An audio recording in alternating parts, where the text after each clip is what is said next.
Welcome to the Winged Wheel Podcast. Here to talk all things hockey are your hosts, Brad Crisco, Ryan Hanna, and Evan Lobsinger.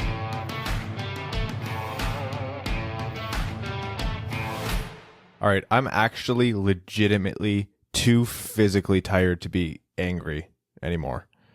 I can't bring myself to come on and get mad about the same thing and then expect that my yelling or inane rambling, or as someone described it, crying like a baby about it is going to change anything in the world. I can't do it. I can't just come on here and vent, because the venting does nothing. Like, you guys are great, you're my friends and all that, but it's not cathartic talking to you because I know you just think the same thing, so it's just a stupid echo chamber. We've been promised news about the draft and the lottery, good or bad, for what is this, the third consecutive week? Yep. It feels like 3 months. It's probably been like 5 days in reality. Oh, yeah, no matter what, one way or the other, it's happening this week. The NHL is guaranteed going to make a decision by, X day. The NHL has to decide by this day one way or the other, otherwise it's not feasible. It is currently May 52nd, and we have no news. None. Except for the impending bad news, but they won't even give us the grace of allowing us to be upset and get over that before the draft. It's stupid. This is stupid. It's all stupid. 2020 has been the worst decade ever. Oh my God. Can't wait to see what June has in store. We're never going to get there. You think we're making it to June, Evan? I hope That's not. Optimistic. That means I'll die before I turn 30. Live fast, die young, leave a beautiful corpse. I already got one of those back. Look at this hair, man. I'm not leaving a beautiful anything. Let me tell you, my hats don't fit anymore. No. I got to start wearing masks full time in a couple days, so I don't think this has more than a few days left to live. Oh, man. I am just... It's like, we have nothing to complain about. Relatively speaking, we're healthy, we're safe, we're more or less happy. Safe for now. We're Speak employed. for your damn selves. We're employed, and Brad, you've already lived your full 58 or 82 years or whatever you are. We have nothing to complain about. But in terms of this just sucks it sucks as a hockey fan. It sucks as a boy, does it suck as a Red Wings fan. It sucks for us. I'm going to be petty here. It sucks for us. What do? When's the off season? Never. Now? Who knows? We can't just turn off draft content if the draft hasn't happened. When do we do the off season? When do the Red Wings play again? December 2025? What's going on? Are we really going to just drag this out and wait, and the NHL is going to pull away from a logical decision, and all of a sudden the Red Wings are drafting fourth, which isn't going to happen until October, so we can pick Marco Rossi and then just do this all over again? I'm losing my mind. I have an idea. Branching off what Adam tweeted at me earlier, I've got a better idea. I like his idea of the Red Wings play the other 30 teams as the round robin leading into the playoffs. If the Red Wings beat you, you are automatically disqualified from the playoffs. And if the Red Wings win 10 out of those 30 games, they automatically get first overall. So everybody has something to play for. I thought you were going to say they automatically make the playoffs, and I was like, I don't want anything to do with that. No, but we're playing for first overall. We just have to win 10 games, which is going to be tricky because we only play Montreal once. That joke will never get old. I am down for a Madison Bowie overtime game winner for the 10th win on the 30th game, just to explode everyone's brains, including mine. What would be the best team for that to happen against? For Bowie to give us first overall and to eliminate X team from the playoffs? Toronto. Oh, yeah. Boston? Toronto, just because of the season storyline. 8 years ago when the Mantha incident happened. What was that? I'm mad that coronavirus took away the revenge game from us. We have that. We still have next season, maybe. Okay, who cares next season? Who's going to be here next season? I've lost it. That's it. I'm gone. Welcome to the Winged Wheel Podcast. I'm Ryan Hanna. I'm Brad Crisco. And I'm Evan. Evan, you went golfing? Oh, I did. You went socially distant golfing? Oh, there's no social distancing out there. Let's not tell anyone. No? Oh God, no. They have some stuff like where I played. What day was today? Saturday or Sunday? Sunday. The place I played yesterday, they were doing one person per cart, which was good, but they had like a little, so instead of like playing with elevated tees or having like a mechanism to pop the ball out, they basically just took like a piece of PVC pipe that would fit inside the hole and then put the stick over it. And so your ball would fall into the hole, but it would only be like halfway down. So you're still sticking your hand in. So I'm not sure how that one really passed the rules. I mean, it's not hard to grab the ball out of the hole with minimal contact on the edges of the hole. Of all the things that could go wrong at a golf course, that would be very low on my list of concerns. I'd be more concerned with the dude who had my cart before me. So I know at Whistlebear they were saying they had health professionals come in and kind of like make like a heat map of where the most contact with like humans could have, and it was certain parts on the cart, certain parts on the course, and like ball washers. So they got rid of all the ball washers, all the garbage cans.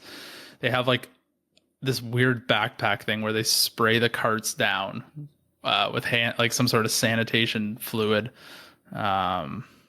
So it's actually gasoline, and then they just burn the carts after. Pretty much, yeah. So the one course is known for not really kind of being the Wild West, so I wasn't really that surprised.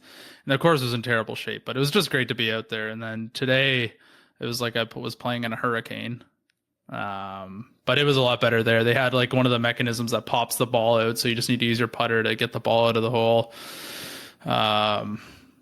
But my back, I feel like an 85-year-old man. I can't move. Tiger Woods. I can't move. Yeah, I feel like Tiger Woods, just not nearly as good. Well, that's your physical punishment for daring to go golfing. Yeah, it was fantastic. I almost went because I asked you and you're like, yeah, they're going to be super stringent about social distancing. I'm like, hey, well, if it's going to be good. But then I had we did a bunch of yard work. We're trying to get seed to grow in ground that's almost definitely infertile. I spent a good amount of time like properly turning over the dirt, seeding it, raking it, like another layer of seed, cover with topsoil again, flattening it out. What does Abby do? Rips straight through it. Classic. The dickhead dog. Such an asshole. And it probably won't work because I've done that to my front lawn about 3 times now, and it lasts for about, at least where my neighborhood, where everything is toxic, it lasts for like 2 months. Yeah. You have to be so careful with it. I told Mel was like super hopeful. She doesn't do a lot of yard work, so she's like, I'm so excited to have grass. I'm like, oh, please temper your expectations. This is not going to be a pretty sight for a long time. We're going to have to do this over quite a bit. This is why I hate lawns. Lawns are the biggest waste of time and money in modern society. Yeah, you and Mel say the same things. Oh, well, I told you what I'm doing in my backyard. I'm basically ripping out half the grass. Actually, by square footage, probably more than half of it. All right, on this episode of the Winged Wheel Podcast, we are going to discuss about the June draft. We're going to talk about the return to play proposal that has gained a little bit more steam, and then do our draft profile on... Well, I guess I'll save it as a surprise. Before heading into overtime... You're not saving it. You already forgot who it is. Shut up, Brad. I forgot too. Are you a cop? God, man. So what? I forgot to type the name in my notes. Maybe I'll remember by the time we get there. We'll see. Did I tell you guys that I bought another jersey? Oh, God. What one this time? You're buying all these jerseys, but you could have had a Super Deker. You did this to yourself, Ryan. Well, these 2 jerseys cost me like $140 total. There you go. One was a Centennial Classic, which I told you guys about, and another was Winter Classic, Toronto Detroit Big House Winter Classic, I believe. I actually forget. That's really bad. That's so bad. Someone take away my wallet. So like my Zetterberg that's on the wall right behind you. Yeah. Yeah. I like how I just took your guys' your jerseys, Brad. Like some of yours, some of mine, and then no one ever gets to touch them again. Yep. Okay. The June draft. The last time we talked, this is going to sound like deja vu. News was promised. Did news come? No. We are not adjusting dates of this podcast to hold up for June draft news anymore. And that's certainly going to bite us in the ass. But I'm just tired of the whole yeah, the June draft is happening this day, or it's definitely going to, the news is going to come out this day, et cetera, et cetera. That's not, very clearly no one knows what's going on, and very clearly there's not a lot of motion being done on this, and very clearly it's not even first priority. First priority here has to be the playoffs, because that's all anyone's discussing, which makes sense, I suppose, but just then announce that this early June draft with adjusted rules isn't happening. Does it change anything in the world? No. Frick, would it change how we discuss things on this podcast? Yeah, absolutely. Does it matter to Red Wings fans, Senators fans, any other team in the draft lottery? Yeah, they care. They care a lot. I think the NHL's botching this. I completely understand, and a lot of this is going to be like old news because I've screamed it at you before. But any GM of any team in the league that is affected negatively by the change in the rules has a responsibility to their organization to argue against the early June draft. Plain and simple. We as Red Wings fans can't expect, Chicago fans to sit there, or Chicago GM to sit there and say, oh yeah, no, this is fair and equitable. We like this for the Red Wings and we want this to go forward. No. Even if they are going to get a playoff spot in this expanded 2014 playoff, they still have to fight for an increased odds at winning first overall. It is their responsibility to do that. It is Gary Bettman's and Bill Daly's responsibility to tell them to kick rocks, shove it. You don't get to have it both ways. And this needs to happen because people are losing interest again in the league. Think of how much more engagement we got the moment this early June draft became a remote possibility. Everyone was pumped. We were happy. I had hope in the world. I saw sunshine for the first time in 12 days, and it's all gone away again. They're losing an opportunity that they could have capitalized on, and they had a proof of concept with the NFL. They were their test dummies even. You fix what the NFL did wrong with their online draft, and you do better. Bam, you have NHL fans happy and engaged again. You probably have new sports fans, honestly. You have new NHL fans. You have the most people watching the draft that you've ever had watching the draft, and they're squandering it. They're letting it all go away. I mean, as much as I'm pushing for a June draft and a revised lottery system as a Wings fan, I think they've missed their window now. Because if what's been reported is true, that from when this is conceptualized to reality, teams need at least a month to prepare. If they announce it tomorrow, we're looking at June 18th. The world, by and large, is opening up on Tuesday. I know here in Ontario, life shouldn't be getting back to normal on Tuesday, but based on most regulations, it is. So what's that going to look like a month from then?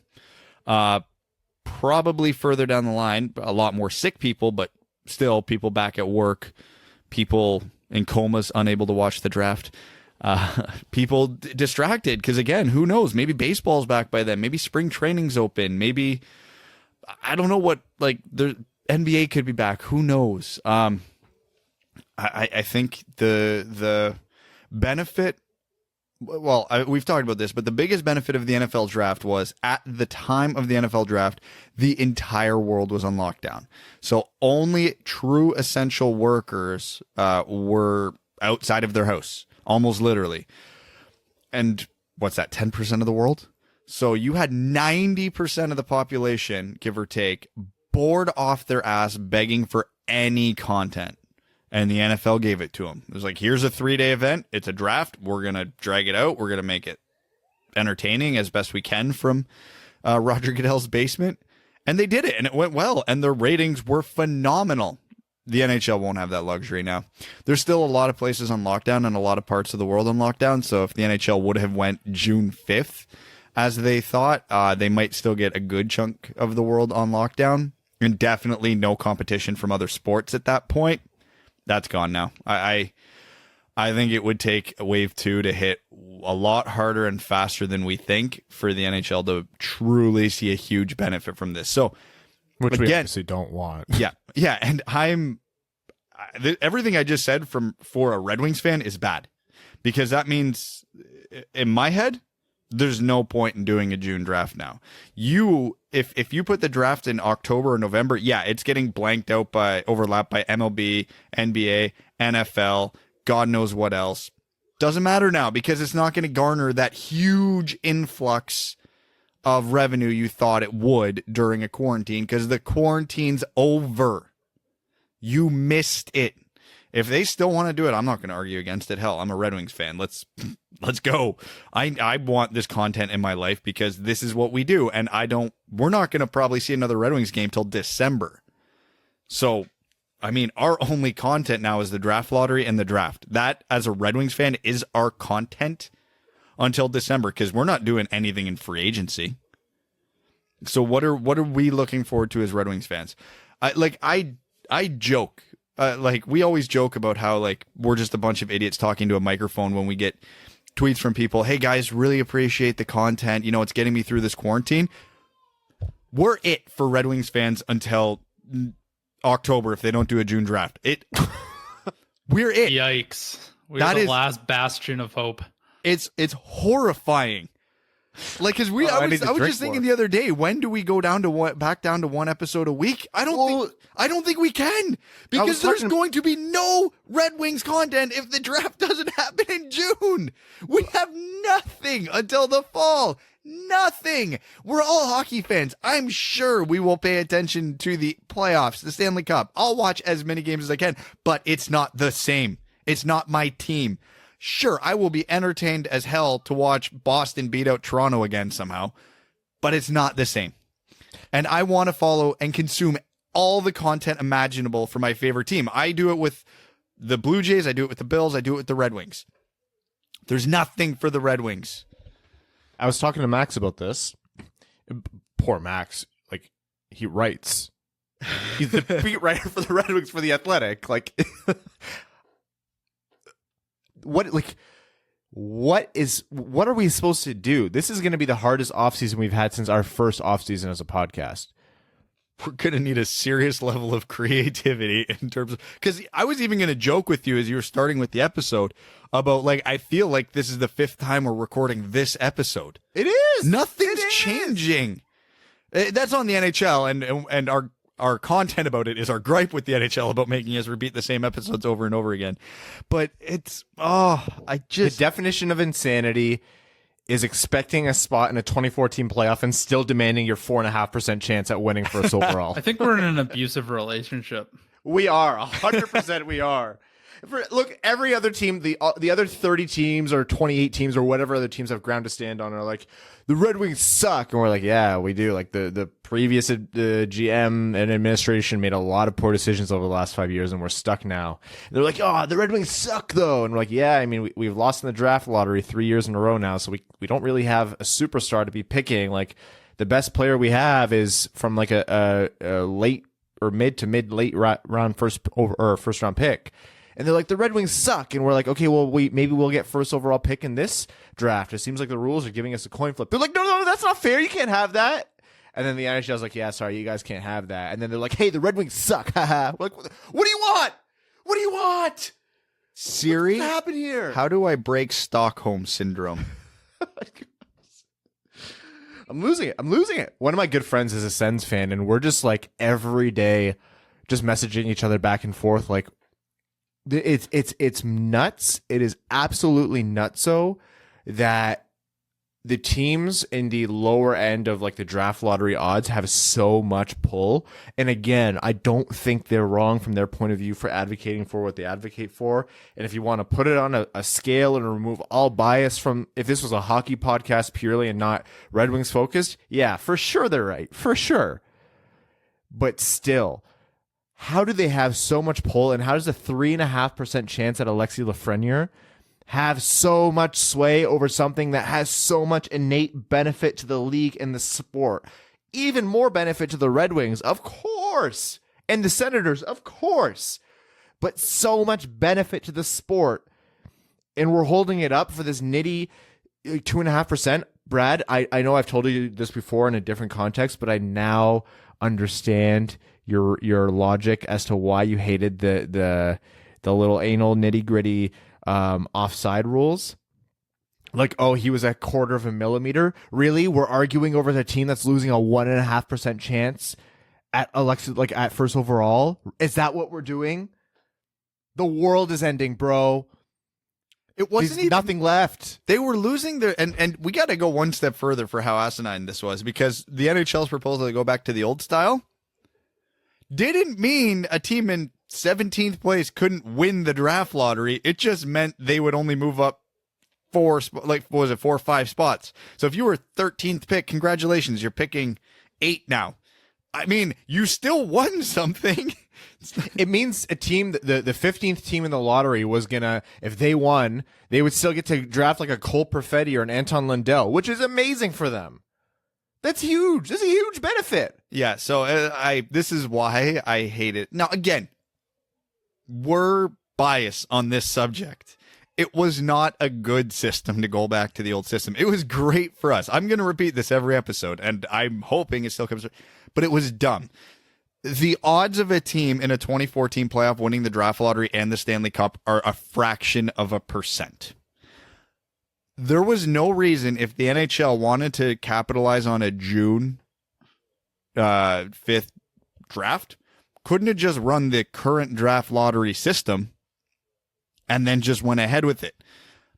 A fraction of a percent is what started this all. And again, I'm not going to go into my rant about how stupid the current lottery is. I'll do that. Yeah, but it's the NHL's system. You have to stand behind your system. Just do it. And if the New York Rangers win the draft lottery and then win the Stanley Cup, good on them. That's an incredible story. You were like 22nd overall in the league. You get Alexis Lafreniere, and then you took out the 21 teams above you. From a fairness standpoint, garbage. Hate it. But from an entertainment story, whatever, sure. We're in the middle of a pandemic. I've always been team chaos. I don't care. Because from us, now we have to put this into context, right? We're Red Wings fans. We only care what happens to us. So if the New York Rangers, if we never had this pandemic and the New York Rangers missed the playoffs and won the draft lottery, or if the New York Rangers make a 2014 playoff and win the draft lottery, there's functionally no difference to the Red Wings and every other team, other than the Rangers now have their name on a trophy. That's the only thing functionally different. Yeah, it's not fair, garbage, but who cares? That is what started this all. And then the NHL went, okay, can't have that. Old style draft lottery. And everybody between picks 7 and 15 went, but wait. And now they're dragging on. This is literally a case of Bettman letting the inmates run the asylum. Like, we've done a good, I'm going to toot our own horn. We've done a good job acknowledging when our biased opinions are coming through, and we're not going to mince words with that. That's what it is.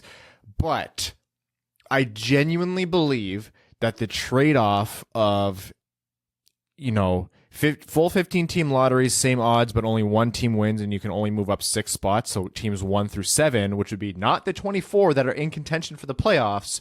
Teams 1 through 7 can win first, but everyone else, the other 8, can still move up 6 spots.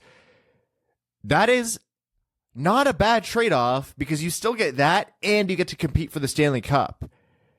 So to lose the system that we ended the season with, to go to the old rules, but still give teams that and then an expanded shot at the playoffs, I'm sorry. That is not such an insanely dramatic, oh, woe is me drop-off, where teams are justified, or the league is justified in listening to those teams that are complaining. Rightly complaining, as is their responsibility to their organizations. But the league should be saying, yeah, I hear you, but this outweighs that. And somewhat everyone is making sacrifices in this. The Red Wings have a brand new frickin' arena that has been empty for years because they suck, because they can't get good players, because this lottery blows. So we're fine to give them a benefit one time, maybe, right? We're flipping a coin. It's a maybe. And leading into this 2014 playoff conversation, which I have less of a horse in this race, so I won't be screaming at you. So I'm sorry if you're annoyed with how much I'm yelling this episode. The league, under no circumstance, can consciously put forward the proposal that 24 teams make the playoffs, and any single one of those 24 teams can walk out of this draft with Alexis Lafreniere. None of those 24 teams should be allowed to win first overall. Plain and simple, end of story. That is it. Functionally, I agree with that, because when I was making my argument, I was just going by the current draft lottery is the NHL system, and it affects the Red Wings in no way if a team that makes the playoffs wins the draft lottery and the cup. But I agree with you for the most part on that. But I'm losing my thought here because I'm just getting angry. So here's the thing, and we talked about this a couple episodes ago, and this is probably the crux of it, because I could actually see there an argument going on behind closed doors right now. I asked you guys 2 episodes ago, if we were the Canadians or the Hawks, understanding what normal draft lottery odds are, do we want to be in a 24-team playoff, or do we want a shot at Alexis Lafreniere? We all agreed we want a shot at Lafreniere. So these teams could be saying that, and that's why they're upset. Because they know Chicago's not winning the cup. We know they're not. That would be the craziest run in the history of hockey if they did that. And it was just 1 year ago, St. Louis went from worst to first. If the NHL wants to make money, they need teams like the Rangers, Chicago, and Montreal in the playoffs. It helps them. So the NHL is probably pushing for this more than those teams are, because it's going to be empty arenas. They make some money, but it's not going to be hand over fist. And more teams in the playoffs means more players away from their families, more risk of exposure, etc. So unless you're a true contender, you probably don't like this either. So I don't think the push for the 2014 playoff is coming from the teams. So the teams could be pushing back. No, we need help. We need Stützle, Lafreniere, or Byfield. Don't put us in this playoffs. And the NHL's like, no, we need your money. So if I was a team in that 20 to 24 window, yeah, I have gripes. You're not taking my draft lottery odds away. If you want to put me in the playoffs, great. We'll play them, fine. Like, even against probably most of our playoffs players protest, we will do it. But you are not taking our odds away, because that's more important to us. That is my guess for the biggest crux of this. Because functionally, these teams aren't stupid. They know where their best odds of success lie, and it isn't in these playoffs. Yeah, and that's a fair point, and that's like a very level-headed point that we have to consider as well. I'm sure, again, those teams would love to have their cake and eat it too, and it's looking like that might be the situation, but yeah, and that's probably what they're bringing up. They're like, yeah, sure, Gary, you're giving us a shot here, but we're going to get bounced in this like round robin beforehand, so what's really the point? Why are we losing a 5% odd at Alexis Lafreniere? Yeah, and that's going to be the sticking point. Again, if we want to, we probably should talk about a 2014 playoff, because that from conception is stupid to me. I hate the idea of a 2014 playoff. Montreal lost 4 games to the Detroit Red Wings and were 10 or so points out of a playoff spot. They do not deserve to compete for the Stanley Cup. Neither do the Hawks. Relegated to the AHL for that. Right? So, but again, as I've talked about, in that extra group of teams, there are a lot of very valuable franchises that will make a lot of money for the league. So from dollars and cents standpoint, I get it. I agree with it. If you need to make money, this is what you have to do. So there's not going to be a good answer here. I think we're going to be probably pissed off no matter what happens, because we thought we were guaranteed a top 2 pick for about a week there. So everything else is going to seem like crap. And yeah, it's probably going to be unfair. It's probably going to be bullshit. It's a pandemic.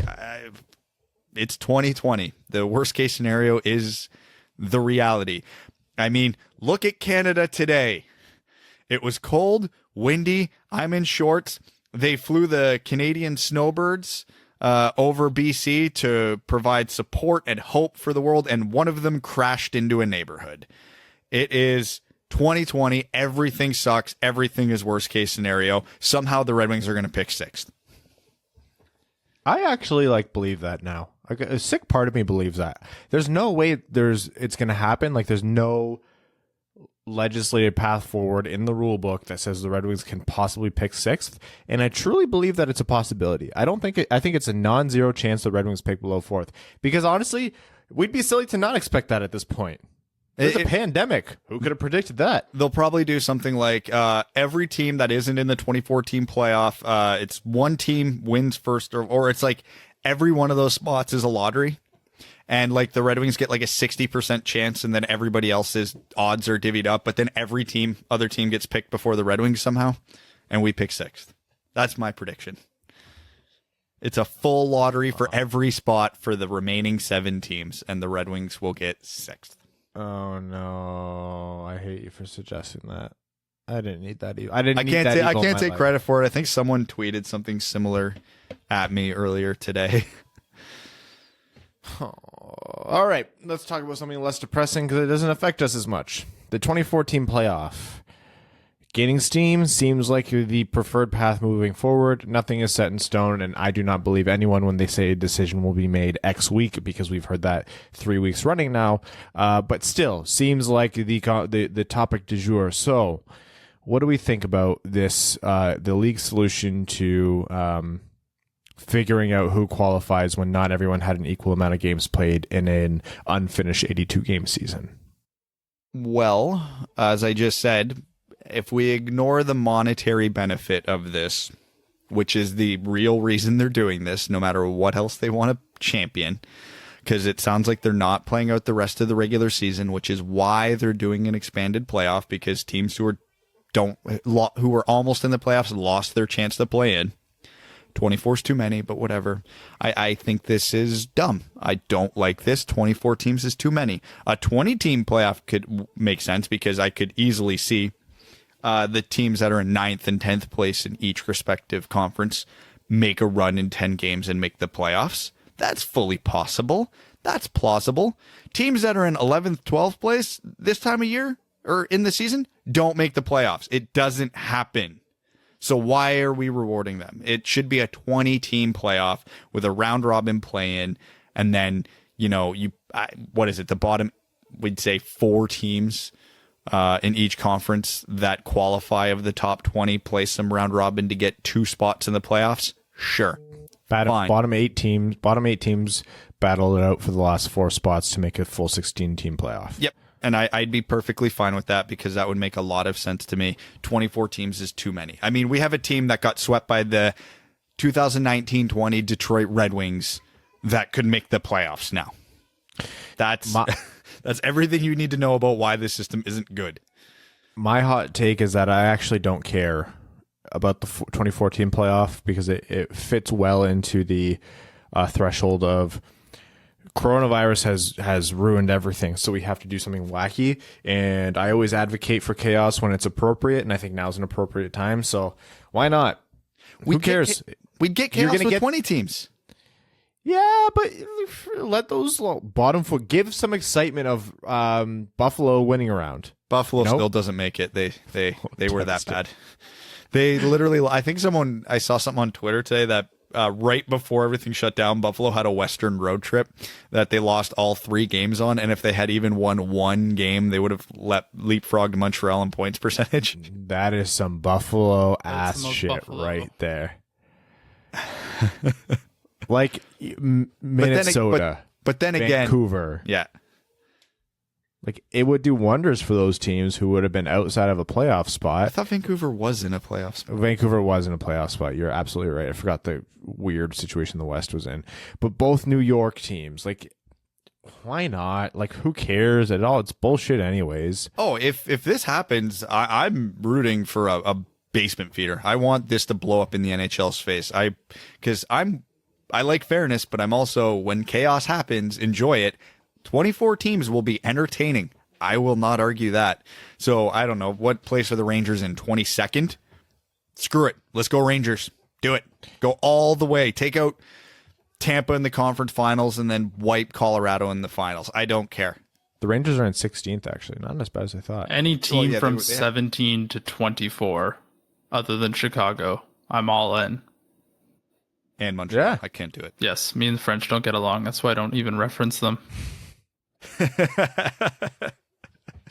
Oh man, you guys hear about Colorado thinking of using their Nordiques throwbacks? Yes, I can already hear the class action lawsuit from the Quebecois. There's only 2 acceptable teams they can wear those jerseys against, though. Montreal, correct, and Philadelphia. No. Who? Carolina. against Nordiques versus Whalers. Yes. Yeah. Oh Yeah, my yeah. God. Yes. We need that in our lives. 2020 has given us the right to see that matchup. You know what 2020 has given us? Pick a team, and I'm not going to name any specific franchise to not piss off a fan base because losing your team sucks, of course. Pick a team, relocate to Quebec City, and just bring the Nordiques back. It'd be like printing money. Canadian money, mind you, which is Worthless. essentially monopoly money. Yeah, but it's like printing money. You will make money hand over fist. Just put a team back in Quebec, please. Please. Nobody likes the Panthers. Move them. And you wouldn't even have to change divisions. No, do it. It's Just do actually, you stay in more or less, I think, the same time zone. They do stay in the same time zone. They stay in the same division, and then they get to play Montreal 5 times a year. Do it. That would make me so happy. That's what drives me nuts when people are like, let's put a team in Markham. Let's get a second Toronto team. No. There's a rabid fan base in a province that has one team. Put them there. The Houston Texans are popular in Texas where the Dallas Cowboys are. Put a freaking team in Quebec City. The only problem is, though, you've seen how Quebec's handling this pandemic. There might not be a Quebec come next season. Look, I don't think there's going to be anything come ever at this point. So let's just enjoy the ride while we're going down. When I say I've lost it, Brad, I mean it. Like, I'm gone. Last episode when we had that audio glitch with Evan's voice trailing behind, you should have seen me like neurotically like trying to. I was learning like audio editing. I downloaded like 6 different programs. I'm like, you just modulate this, you feed this in, you calculate 6.125 seconds. If I get a sample of Evan's voice, Mel looked at me just like. Mel just walks in. He's like, it puts the lotion in the basket. Short of that, just barely. Yeah, the 2014 proposal, like, I'm not up in arms about that. For me, the way I see that is I can't reasonably advocate for an adjusted June draft and not for a proposal that tries to appease people and find some kind of solution. It's not perfect. You're right that it's not perfect. And I don't think it's going to be perfect. Should we be rewarding those teams that did nothing good to make the playoffs this season?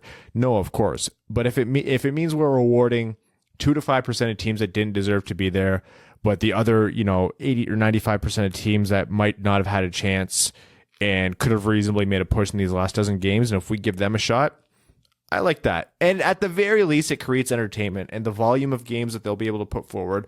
Health and safety aside, I have no freaking idea how they're going to manage this.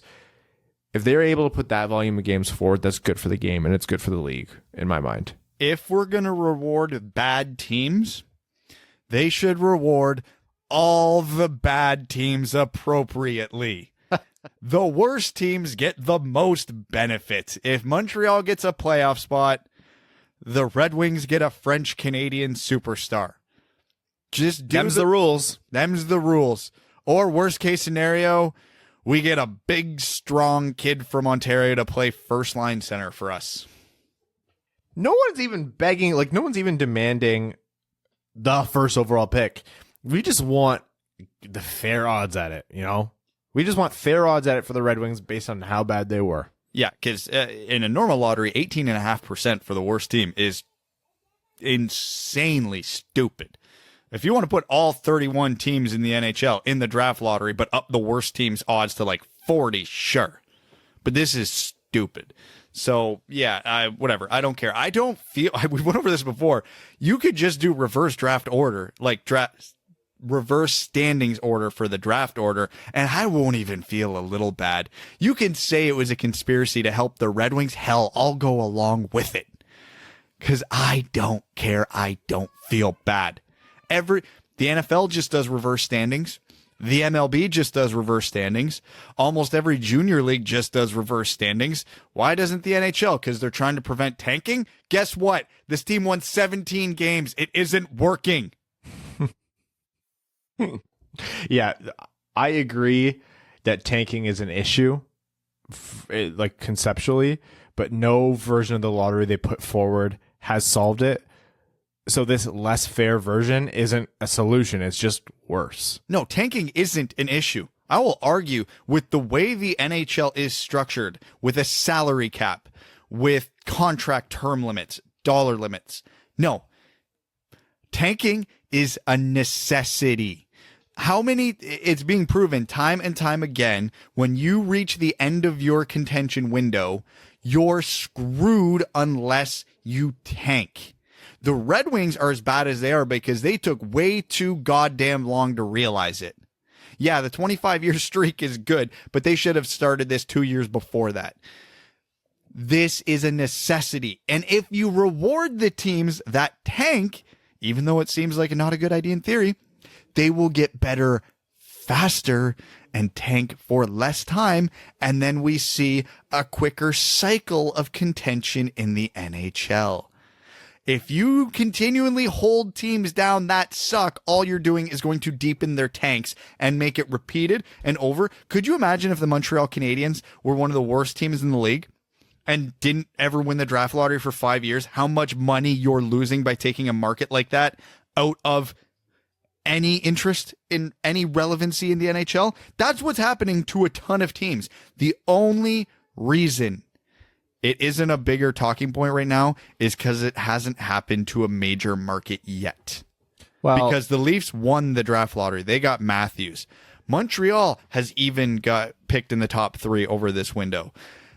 The Rangers have won the draft lottery. The teams that matter, and again, I love Detroit and we're a significant team, but in terms of dollars to the NHL, they're not one of the truly significant markets. Top 10, arguably. I'd fight you on that, but I understand what you're saying. They're not the contemporary. They're not the Chicago, Pittsburgh, Toronto, Montreal, Rangers. Yeah. They're not those teams. And it hasn't happened to one of those teams yet. But as soon as it does, I promise you this system will die. Okay, I see what you say, but I see your point in that tanking is a necessity. It's a necessity in the current system. If the system was, say, I don't know, a merit-based one where even bad teams had a different kind of system to play under after they were mathematically eliminated from the playoffs. Oh, I don't know, the gold plan. Then tanking is not a necessity and you increase productivity, et cetera, et cetera. But I digress. We've done this before. It's an argument for another day. Should we just talk about the draft? Yeah, well, I talking about the draft just saddens me now because I don't know anything. Let's talk about draft prospects. Today's NHL draft prospect profile is Mavrik Bourque. There we go.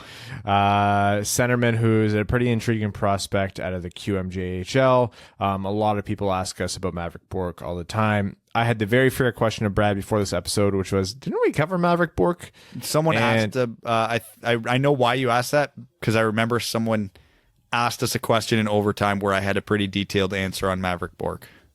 That's probably why it felt like we did a profile on him before. Before we do that, can we get a proof of life from Evan? No. I'm dying over here. I'm going right to bed as soon as we're done. I'm going to bed right now. It is. I'm done. All right, Brad, kick us off on Mavrik Bourque. Okay, so Mavrik Bourque, gonna sound like a broken record. Small, undersized, high-scoring forward out of the Quebec League.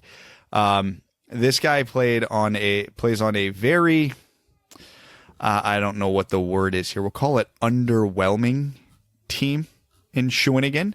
Whereas the 17-year-old, he led his team in scoring by a lot, by a very healthy margin. So you couple that with the fact that he's only 5'10", 170-ish. That tells you a lot about what you need to know about this guy. He can produce offense essentially on his own. I don't love his shot, but it did improve this year. I love the pace he plays with. I love the creativity of his game, and I love his skill. I think there's a less than 1% chance he slides to Detroit at 32 because he is projected anywhere from 15 to 30 in most rankings. Every time I watch him, I think I had him high 20s on my last ranking.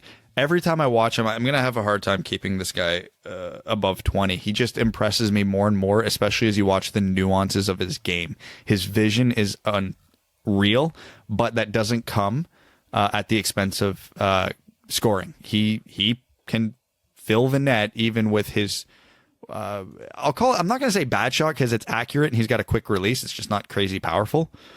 But yeah, and he 29 goals in how many games this year? 49. So that's not an issue for him. 71 points total. The guy can do it all from an offensive standpoint, and his motor is crazy. He doesn't slow down. Yeah, Mavrik Bourque to me is, I've seen a lot of intrigue about him. I probably lean more towards the late first ranking for him. Not necessarily that's where he should go. I think a team that takes a risk on him a little bit higher than that might make away like a bandit, but it depends on a few things. You're right in his offensive ability. I think he has this ability to use a skill set to create space. When he has the puck, he kind of controls the ice in front of him, and he's really, really shifty with the puck. He's excellent with like his stick handling, but also just kind of like the little head fakes and the little jukes. It's not just all like magic stick work and he gets the puck stripped from him like you see with some players who can do all the tricks but none of the show. He's able to fool defenders into creating the space for him, and that's why when Brad says that, he can create offense on his own, a lot of that is born from those abilities, and that's offensive hockey IQ right there. Like he sees the game pretty well ahead, and how to apply his offensive ability is important, which is why he gets away with being undersized and maybe not the strongest player on the ice, and frankly he's not a phenomenal skater like you see some other guys who are like 5'9", 5'10", but if he's able to use those skills to still produce at the rate he does, it means he's figured a lot of things out. And that's why I'm not terribly concerned with his drawbacks. He's listed as a centerman. He fits in the category of, I'm not sure if he'll play center in the NHL for me. That said, he'd be a pretty good get for a team who's looking for a, best case scenario, second line center in the future. If this is a guy that's in the second round, oh yeah, absolutely. I want Detroit to look at him. Mavrik Bourque would be a great get in the second round. I think even at 32, of course. I wouldn't predict that he falls there just because of his position and his production. But again, he's really creative offensively. He's not the perfect player, nothing truly elite about him, but you can't expect every single player in a draft class to have an elite skill set. Otherwise, the top 10 would be a lot more crowded. But yeah, you're looking at a guy who can potentially run your second line and be a great power play performer as well. So that's what's intriguing to me about Mavrik Bourque. Yeah, he's definitely going to go somewhere near the top 20, I would think. He's a point producing on a bad team centerman who kind of can play every end of the ice, it looks like. I was just watching some videos because my brain can't read right now. So I would imagine he's in the 15 to 22 range. If he slides, that'll be absolutely bizarre. But stranger things have happened. There was one centerman who's done it before, and it's Joe Veleno. So anything's possible, but he looks like he'll be a mid-first round pick. Yeah, especially if you consider positional scarcity, teams are going to value centerman a lot more. He's going to be a pretty intriguing pick, and a lot of teams are paying attention to him, and he's had a lot of attention lately as well. So yeah, that's kind of where I fall on Mavrik Bourque. Anything else we want to cover? Sorry? I was going to say, you're classic guy who starts the year with question marks but climbs the ladder as the season goes on, as more and more people watch him and realize that, oh, this guy is actually good. Yeah. Anything else before we head into overtime here? Start to take questions a little bit earlier than usual. I got nothing. Yeah, it's essentially all just, waiting for news that's promised but never comes. And a sick reality might be that by next episode on Wednesday or Thursday, we have news on the playoffs, but not the draft. Oh, it'll definitely happen. We're not getting news on the draft until I'm pretty sure July at this point. Kill me. Okay, we're going to head over to overtime, starting with Patreon. We're going to start out with them because they're the people that make this show happen, especially during hashtag these trying times. So thank you all who continue to support us. We can't tell you how much we appreciate you. You mean the world to us, and we love you more than Evan loves. Whatever it is that Evan loves, we're not quite sure yet. Joseph Delia says, "Sup, my dudes. 6th. Somehow we're picking 6th. Either they change the lottery and slaps our thick, sweet Bippy, or Stevie trades back. Lafreniere, Byfield, Stützle, Raymond, and Rossi are gone. Who are you taking? Also, with the 2014 playoff, who do you want and don't want to win the cup the most this year? Thanks. Okay, so we're picking 6. Byfield, Lafreniere, Stützle, Raymond, and Rossi are gone. Yeah. I mean, oh my God. Okay, so if I'm going just straight up by my rankings, who I think the 6th best player is, it would be Jamie Drysdale. Yeah. I would be lying, though, if I said I wouldn't be taking a very long, hard look at Alex Holtz there. That's exactly my answer. Like, yeah, taking another top-end right-handed defenseman is filling a hole that's not necessarily a hole for your team anymore. Holtz would be my pick. Holtz is the guy I most believe would make sense to move up over, like, Perfetti or Lundell. Yeah, like I don't know. The thing is, the Red Wings have holes all over their roster. Right defense isn't one of them. No, one of the only not biggest holes. A right-handed sniper who can play the left half wall on your power play is amongst their biggest needs. Yeah. Because you can't have Filip Hronek do literally everything for you, so that would be a nice little addition to Anthony Mantha on the first power play unit. Who would we root for in a 2014 playoff? Anyone besides Boston, Toronto, Chicago, Montreal? I mean, we've talked about who our favorite teams are. I always tend to pull for Winnipeg and Vegas in the West, so I don't think anything would change that. Honestly, I have a real love for Lundqvist, so I would be hard on the Rangers bandwagon in the East. Just because, Mika Zibanejad and Artemi Panarin probably should both get Hart votes this year, and not many people are talking about that. Mm-hmm. Then Hanks never got his cup, and they're just a fun team to watch who did a rebuild almost perfectly with some draft lottery luck. I would pay to see a Vegas Rangers final. That'd be so fun. Haroon Khan says, hey guys, what are your thoughts on Jan Bednar or Tynan? I forgot his first name. Tynan? Tynan. Like Tucker Tynan? The goalie? I'm not sure. Are we talking about the draft here? I'm not sure. TJ Tynan? Isn't he old? He's with Colorado. Yeah, I'm not sure. Because I'm not sure if it's Tucker Tynan that he's talking about. I'm not sure he's ever going to play hockey again after almost dying. Yeah, is he even going to play hockey again? I don't know. He literally almost died on the ice in the OHL this year when I forget what the artery in your thigh is called, was severed. It's escaping me right now. Femoral artery? Yes. Yeah, there you go. Yeah. Cool. Jan Bednar, the goalie. I've barely had any viewings. I have almost no opinion on him. I'll be honest, outside of Askarov and Nico Dawes, I have not even started my deep dives on goalies yet. Jake Nagy says, since everything in life seems hypothetical right now, here's 2 hypothetical questions for you.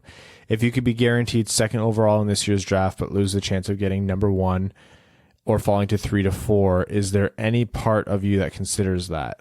No, give me every chance at 1st overall. There's a bigger gap between 1 and 2 than there is between 2 and 4 in my mind. Also, if you can clone Stevie and put his clone in a time machine to have him as a player in his prime for the next 6 years, but you also have to keep Blashill as a coach for those 6 seasons, would you do it? Yes. God, yes. Yeah, I can't. Yeah. Stevie is the coach now. Cameron Brown says, I think all this talk of a 2014 playoff is ridiculous. I think the odds of certain teams to win the cup from zero to win the cup up from 0 to 0.0001%. And notice how there are big market teams that are major beneficiaries of this new system. This is the league trying to prop up the teams that will make the money. How convenient. The NHL is #rigging the Stanley Cup. This message has been brought to you by heavy sarcasm, and yes, it sounds like an argument against a certain odds-based system for a reason. Detroit versus everybody. I love that. Yakaruta says, how hard is it for the NHL to come up with a plan for the draft lottery that makes the Red Wings pick 6th overall? Surely it cannot be that hard, because let's face it, that is where the Red Wings are picking. Lafreniere's going to Pittsburgh or Chicago. Anyways, are you playing any games besides Animal Crossing? I've been playing Oblivion, Morrowind, Dark Souls, and the Witcher Did you series just without call it? much. He says Morrowind. He wrote Morrowind. That's literally what he typed. Morrowind. What is it? That deeply What's it called? saddens me. I guess some people call it more like Morrowind, but most people I think call it Morrowind. Oh my god, you nerd, bro! I don't care. What is it? What Elder series Scrolls. is that? That's Elder Scrolls. That's not the new I think it's the like the third actual full-fledged one. game. So that was before Skyrim. Yes. Playing Zelda Breath of the Wild. I'm picking up NHL 20 here and there. I've just been too lazy to do my creative player, and then occasionally I get drunk with my buddies and play Rocket League. Matt Whip says, "Hey boys, do you think Stevie could actually get another first-round pick with our cap space? If he could, would it be worth the wait so we can weaponize the cap? Just curious." Depends what the draft lottery is, because if we can guarantee a top 2 pick, I don't care if we get any extra picks. If not, yeah, I think he could leverage it if it's a, say, October or November draft with the salary cap flatlining. Hassam Al-Qassem says, "I can't help but think that with all the downtime, the NHL and NHLPA should have had CBA talks." Fair point, but they have a mountain to climb right now that has nothing to do with that. So we're almost fortunate that they decided to to pick up the option on the rest of the CBA and not call a lockout earlier, because otherwise this would be a terrible time to negotiate. They wouldn't have the time to do it. They have to get the players back on the ice now. D. Larks says, "Hey guys, just curious what you guys think about what will happen with Krug this offseason. Do you really think he would consider coming to Detroit in the current state we're in?" Yeah, for enough dollars, I think so. Yeah, which, again, I've been on record. I don't think that's the wisest thing for Detroit to do for what he's likely going to cost given the state of their rebuild. And if I'm Krug, it'd be nice to come home to Michigan, but I mean, he's got a good thing going in Boston. Don't mess with Happy. Like, you might have to take a bit of a haircut on the pay, but Boston will do what they have to do to try and keep you around. If not, there's other teams in much better positions that will throw just as much money at him as Detroit would. Stay Inside Cheese Bags of Fournier Company says, "Hey there, fellas. I think the hold in announcing the plan for the draft and remainder of the season is Bettman and co. are trying to give teams time to negotiate their remaining local TV deals, but the longer they wait to finalize their plans and make the announcement, the more it hurts the league. If I remember correctly, didn't you guys used to ask all your podcast guests if a hot dog was a sandwich? Evan used to do that. So I started BoJack Horseman. That was an excellent decision. The show is incredible. The wacky, heightened world it takes place in allows them to dive into some super serious material, but I'll do 30 Rock right after. All's good for Hall of Fame. Stay inside cheese bags." This next one is from the Ryan Hanna Prick Show. It says, "Hey dummies, when is the rebranding happening with the suggested new podcast title? Can't help but think Rob would appreciate not being the target for a while, which really makes you think who is running the burner accounts that slander Brian and Kevin. That's right, Rob Kopp Show is behind it all, and that's why he's always tired. Search your feelings, you know it to be true." Time for bold of you assume I have that much free time. Time for a fun game of which one would you rather do? You have to pick one. Eat a mouthful of bees or stick a fork in an electrical socket. Give me the electrical Okay. socket. Give me the fork. Okay, this is going to sound bad, but when I was little, I actually did Brad that. did both at the same time. Which one, Brad? The fork in the electrical socket. So there's actually a hilariously kind of sad story behind it. So back in the day, my grandpa was the platoon chief of the Kitchener Fire Department. And when I think I was two or three at the time, I actually still have the scars because did you know electricity has to exit your body at some point? When this happened, I was at my grandparents' house with my grandma when my grandpa was on duty. He got called to his own house. That's hysterical. Yeah, the poor guy. He said he was like, he heard the address and he was like, what? And I guess he thought there was a mistake at first because he didn't know I was going over that day. So when he said, that's my address, but then it had to do with a child, he's like, he asked them to double check the address. And then it dawned on him that, oh crap, it was me. Classic Brad. Yep. Jump into a frozen lake in December or let someone break your finger with a hammer. Frozen Lake. Oh. Yeah, give me the Frozen Frozen Lake. Oh, this next one. Put chili sauce in your eye or paper cut the webbing and everything. Chili Take sauce. the eye. Yep. 100% Yeah. the chili sauce. Jersey time. Worst current division or worst current jersey in every division. Go. Stay prick. Ryan Bags. Ooh. Let's get the easy ones out of the way. Atlantic, Ottawa. Ottawa, 100%. Um, By Metro, New Jersey. I go Florida's is in content. Or sorry, no, I'm thinking of Atlantic still. Metro. I don't know. Columbus. I'm a sucker for red, white, and blue, though. I always have a hard time going against it. New Jersey. I think New Jersey's is too classic. No, but they changed it. It's modern and dumb. They haven't had those jerseys for like 2 years. They're looking at the. Oh no, Washington maybe. I like all their throwbacks, but their actual regular jerseys suck. Yeah, I don't like their actual regular. Yeah, no, I'm changing my answer. Washington. Central. Quick scan. This one's actually pretty easy to me. It's Dallas. I like that they're doing something different with their green. Love the color scheme. Don't like the jersey or the logo. I think the italicized logo is funny. I put Dallas and Nashville in the same tier, but I'm happy to choose either. The Central's a strong jersey division. It is. Like I like Chicago, Minnesota. I like Nashville. I like Winnipeg, Colorado, St. Louis. All good. The Pacific, the Anaheim Ducks. Yep. Yes. Story. Not even up for debate. All right, time for some Reddit comments. Holy moly, what a goal. He says, literally been listening since episode 1. I remember there being a post on the subreddit asking if anyone wanted to start a podcast, and I was interested, but I lived in Wisconsin, so I knew I couldn't because you all lived in Canada. Only episode I didn't listen to was the episode after we were knocked out of the playoffs last time by the Lightning. When was Anyways, that? question for each 10 years ago? Question for each of you, starting with Evan, then Brad, then Ryan. Most memorable episode, for good or bad? Most memorable episode. Real question, does Evan remember any episodes? Probably the Ron McLean one, because that sort of started to legitimize us. I don't know if you guys did before that. I apologize if you did, but I didn't.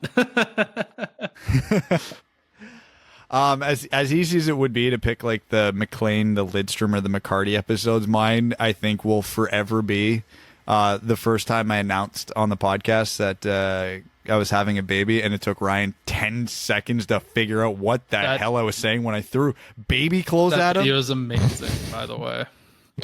And the best part is too, like, we barely ever filmed episodes for YouTube at that point, and I made it a point we had to film that episode, and he still didn't clue in.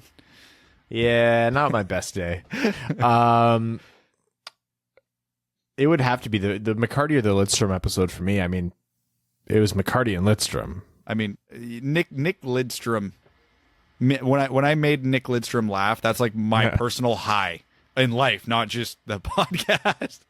I made a joke that Nick Lidstrom laughed at, and I rode that high for the next 7 years. And I know I'm still in that window. Yarvik7 says, love you guys. You're making the best of the no news quasi off season. If you could each add 3 current Red Wings to your golf foursome, who would they be?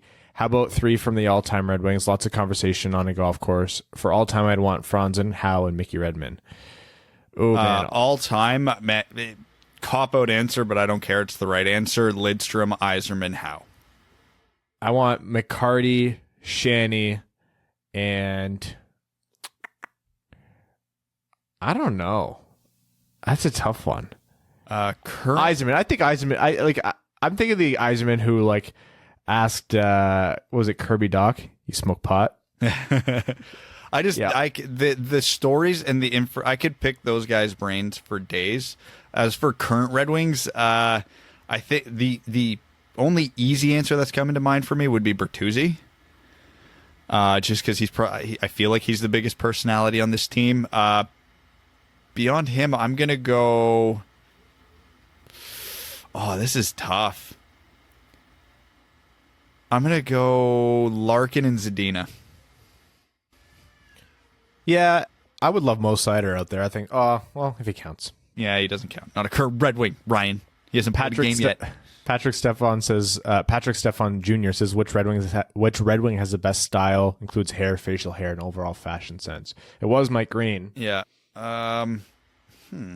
Best style. Jimmy? Maybe Jimmy Howard. Are we talking about Red Wings from this past season? Yeah. You know what? I'm going with Jonathan Ericsson. Yeah, he's always pretty well cleaned up. Yeah. Obi Soft Server says, if by small chance the Wings play any more games this season, could you see Yzerman calling up the young guys like Seider, Velena, Rasmussen, and Svech all at the same time to give them some NHL experience? 100%. The games are meaningless and the AHL season's been canceled. There's no good reason not to at this point. Yeah, we actually didn't even talk about the AHL season being canceled. It's kind of to be expected. But yeah, you might as well, and also it would give teams to give experienced players or veterans the opportunities to stay home with their families, which is probably going to be a little bit more of a priority for them. So, time for a couple Twitter questions. Al Robbins says, with the 2014 playoff, the likely way we return to play, what team that would not have been a playoff team could do some serious damage? And this, so if they go by that, hold on, I got to refresh my memory of the standings here. So a team not in a playoff spot that could do some damage? Vancouver is technically out of a playoff spot right now. No, I thought we went over this. They're out of a playoff spot. They're third in the wild card standings. Are they actually? Yeah, not by point percentage, but they are. Yeah, they could actually. I think the Rangers possibly could. I look at the Coyotes and the Rangers. Defense wins championships, and it's the one thing the Coyotes are good at. They got a good goaltending tandem that could get real hot at the right time. The Rangers' defense is a travesty, but they've got strong goaltending and an insane offense, which could be enough. Also, how long have we been waiting on Florida to be actually good? If Bobrovsky gets hot, I legitimately think they could make a run. Yeah, I think it's a very big possibility with Florida, but it just has to come together. Nothing quite like in Arizona versus the Panthers Stanley Cup final. After we've all been dying to get hockey back, you don't know how happy that would make me. That would make me so happy. Loser moves to Quebec. Like, no, sorry. Winner gets this 10 was Stanley actually Cups. just a run through. The real playoffs are starting now. We're restarting. And on that very rational note, we are going to end this weekend episode of the Winged Wheel Podcast. We'll be back to you midweek with or without news. Who cares anymore? We'd like to thank all of our listeners, our name-level sponsors, the septic tank of that bitch Carol Baskins, Jake Kiefer, Bye Felicia, Dead Panda Society, Brad Smith, Arjun Shankar, Andrew Bohan, Scott Martin, Kayla Thompson, Jacob Turner, Matt McKay, Brandon M., Matthew M. Rice, Luke Johnson, Ryan Lewis, Langabir, Clayton Van Dyken, Kaylin Wood, Hassam Al-Qassem, Charlie Elkins, Hannah Lee, Josh Rosnowski, Alex Ott, Chris Frank, Connor Leighton, Danny Jr., Matthew Keeler, Craig Kibble, Simon Anderson, Antonio Gracias, John Evans, Kay Waz, and Stan Olson. Thank you all. Pray for our sanity. Stay safe. Maybe there will be something exciting on Wednesday or Thursday or never. See ya. Thanks for tuning in to the Winged Wheel Podcast. Be sure to check out wingedwheelpodcast.com, where you can subscribe to the show on iTunes, Spotify, or wherever you get your podcasts. You'll also find links to other ways to support the show, such as Patreon, official podcast apparel, and more. And don't forget to follow the show on Twitter at Winged Wheel Pod. And of course, the hosts at Brad Crisco, at Ryan Hanna WWP, and at Hockey Town Evan.